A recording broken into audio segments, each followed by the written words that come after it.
زه چې څه ویمه او څه بیانومه د قیامت په ورځ زه د یوې خبرې ذمهوار یم او زه الحمدلله په هغه مولیانو کې او په هغه مفتیانو کې نه یم چې خبرې ته ګورم نه خو چې د خپل مذهب دپاره مې څه ووي او د خپل ملک دپاره او خپل مولوي صاحب دپاره او د خپل ځمکې دپاره او د خپلې ژبې دپاره نه الحمدلله زما همیشه کوشش دی چې زه قرآن او حدیث واضحه کړم او په کوم ځای کې چې پلار مې په غلطه یې که نه نو پلار ته هم ته په غلطه یې او چې کوم ځای کې مې رور په غلطه یې ورته وایم وروره ته په غلطه یې ټول قوم مقابله کولی شم بحمدالله چې خپل قام ټولو ته ووایم چې تاسو ټول په غلطه یې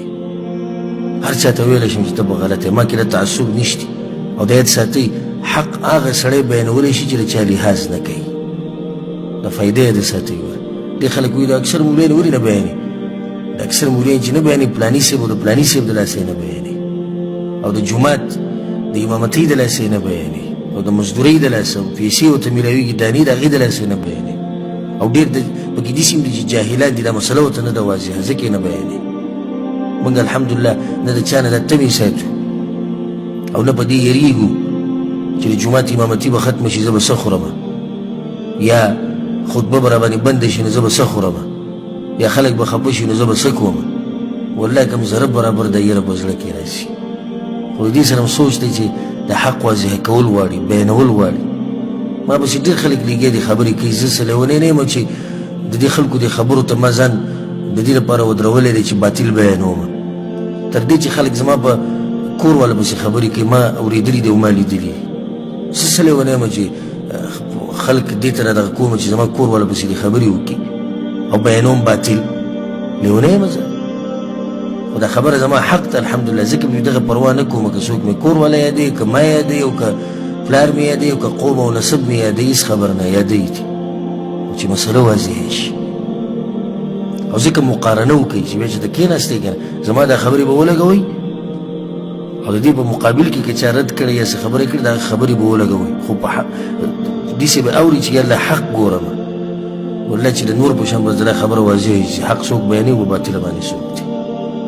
موږ الحمدلله نه په چا پسې کنځرې کړي نه هم د اوسه پورې څوک شرمولی نه هم چې ته د یو مولوي صاحب بېعزتي کړې ده نه همیشه موږ د علماو احترام کړی او درس هم موږ دا ورکوو چې د علماو به قدر او احترام کوي زمونږ بعض ملګري رد کوي په باطل باندې د هغه رد طریقه وله نه ورځي موږ په هغوی باندې رد کړی دی چې ګوره ستاسو طریقه غلطه ده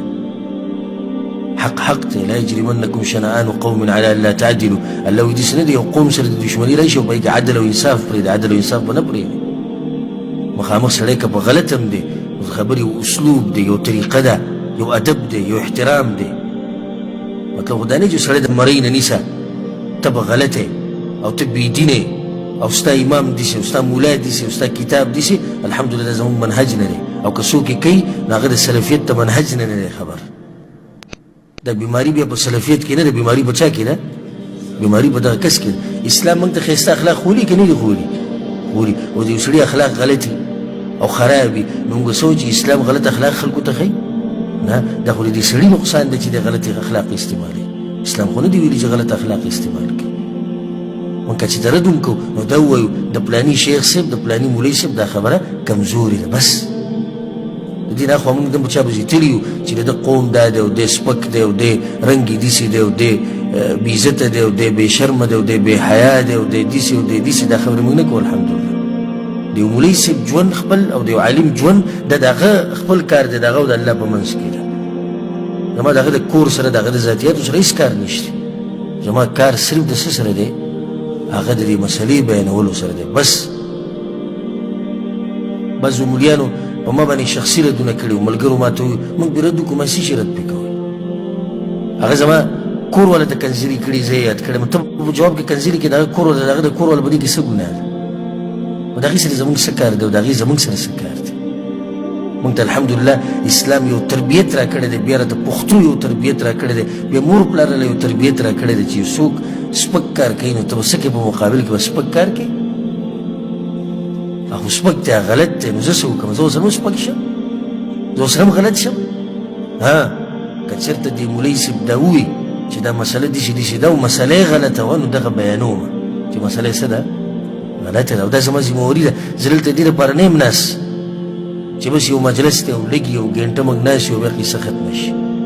زه دلته دې دپاره ناست یم چې د خپلو ورونو ته او خویندو ته هغه اسماني سوچه دین واضحه کړم، کوم چې جبریل علیه السلام د الله نه اخیستی او بیا یې راوړی پیغمبر صلی الله علیه وسلم له. زه دلته هغه دین بیانولو ته ناست یم چې هغه دغه مدینې والا دین دی، کوم چې هلته په قبر کې پروت دی، د هغه دین دی او د هغه مذهب دی. دې لپاره ناست یم. نه چې اوس موږ راجمع شو ګنټه ناست وو خبره بیا ختمه شو، ولاړ نه. زما په اوږو باندې یو ذمهواري ده او دا زما ستاسو سره محبت دی. والله چې د خپل ځان دپاره څه خوښوم ستاسو دپاره یې خوښوم. اوس که زما دا خبره غلطه وي او زه پې جهنم ته ځم نو ما ته خو پته ده که نه چې زه پې جهنم ته ځم، پته ده که نه ده پته؟ لکه چې ما ته خو پخپله پته چې غلطه ده نو زه صحیح شوه.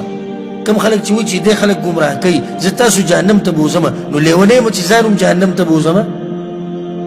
بیا خو ما نه کولی که نه. رفالدین زه ووایه ځه داسې ووایه چې نشتي زه خلک ګمراه کوم په خلکو باندې کوم بالفرض د یو منټ دپاره.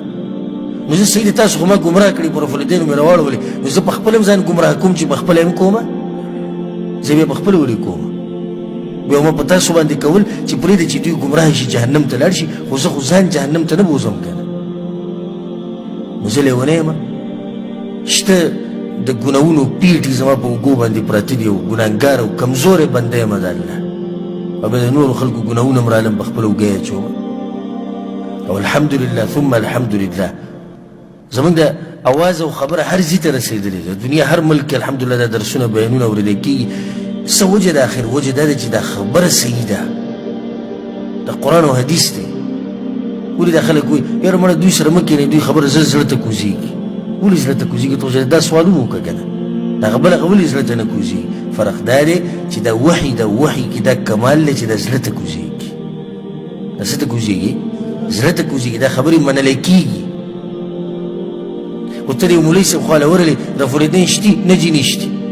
څه دلیل دی؟ ولې؟ وایي دا به د بوتانو دپاره بوتان به مشرکانو په ترخونو کې ایښودو. ته به دا خبره ومنې د هغه خو عادتن به یې ومنې. څه عادتن په زړه کې به دې بیا هم یو تنده پاتې شي چې مولوي صاحب دا خبره خو مې زړه ته نه کوزېږي. دا څه خبره شوه؟ بوتان یې ترخونو کې ایښودي نو په د اولني پیر رفالدین سره ولې نه وړېږي؟ دا به ستا په زړه کې سوال راشي. رکوع له چې ځي ولې دا بوتان نه وړېږي؟ سجدې له چې ځي ولې نه وړېږي؟ په جیبونو کې ولې نه ږدي دا قمقلان؟